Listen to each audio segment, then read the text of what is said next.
A'ja Wilson and coach Becky Hammon stepped up to the microphone after getting completely dismantled by Kelsey Mitchell and the rest of the Indiana Fever. Instead of simply giving Indiana credit, the conversation quickly turned toward excuses. But what do you think about the Aces trying to explain away this loss? Show some love for the Fever down in the comments. Becky touched on the reviews in this game and maybe how they impacted the pace. I'm wondering, as a player on the court, how does that impact the flow of the game? And is it a little frustrating, or do you even pay attention to it? Yeah, I honestly don't pay attention to it. And of course, reviews and everything is going to get in the way. But at the same time, we shouldn't even be putting ourselves in situations to have to be reviewed, even though some calls may be a little skeptical. Caitlin Clark missed part of Indiana's West Coast road trip because of a back injury, and anyone watching from the outside could see how desperately she wanted to get back on the court. From beyond the arc, the difference was even more dramatic. Indiana knocked down 48% of its three-point attempts, while Las Vegas struggled badly from deep. When one team is consistently generating and converting better looks, the final score is eventually going to show that difference regardless of anything else happening in the game. And Indiana has done this a few times. Gotten the basketball out of the rim quickly.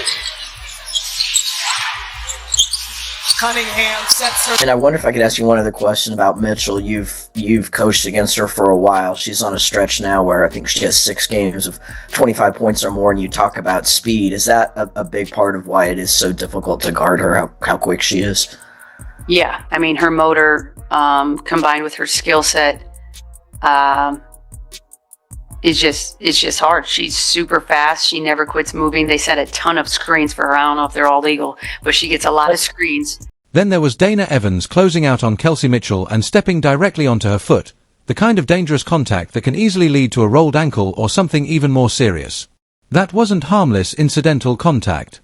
It's the type of play that would normally be called a flagrant foul almost every time.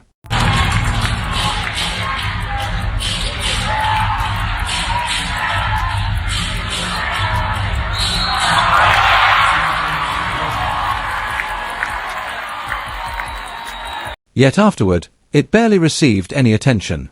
Put those moments beside the supposed special whistle that Las Vegas keeps complaining about. Clark takes contact and somehow gets called for the foul herself. And then we're supposed to believe Indiana was simply being handed calls all night. Beaver down!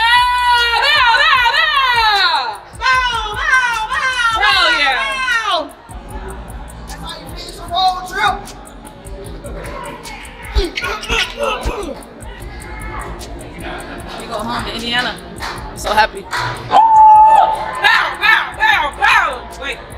I guess I was it right. I need to be a ring girl before every game. Come on.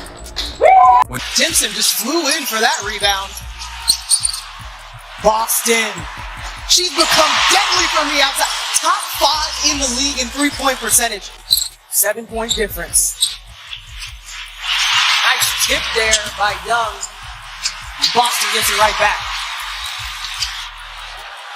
And Boston gets the rebound, keeps it for herself. Oh!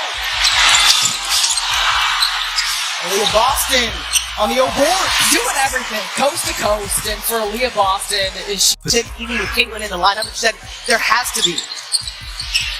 Mitchell, pull up, rolls in. The nice thing about it. Indiana 5th in the standings. Las Vegas is 1st right now. Boston, nice find down to Mitchell. Kelsey, waiting for the right time. Oh, that was off the strip.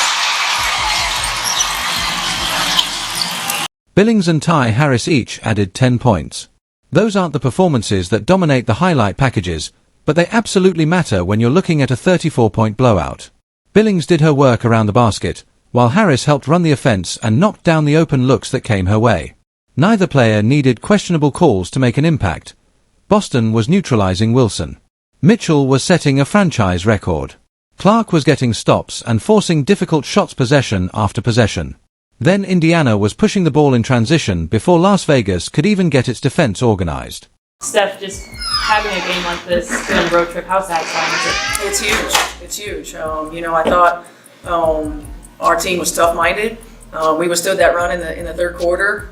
We locked down defensively after that. I mean, I think we came into the half, they were shooting almost 52% from the floor. They ended the game with 39%. This is again, we're building consistency to these types of efforts. Now, we're not always going to, shoot the ball the way that we did, but I thought we found the best shot on the floor. And when you do that, your percentages are going to be higher. So just really proud of this group and how connected we continue to grow into.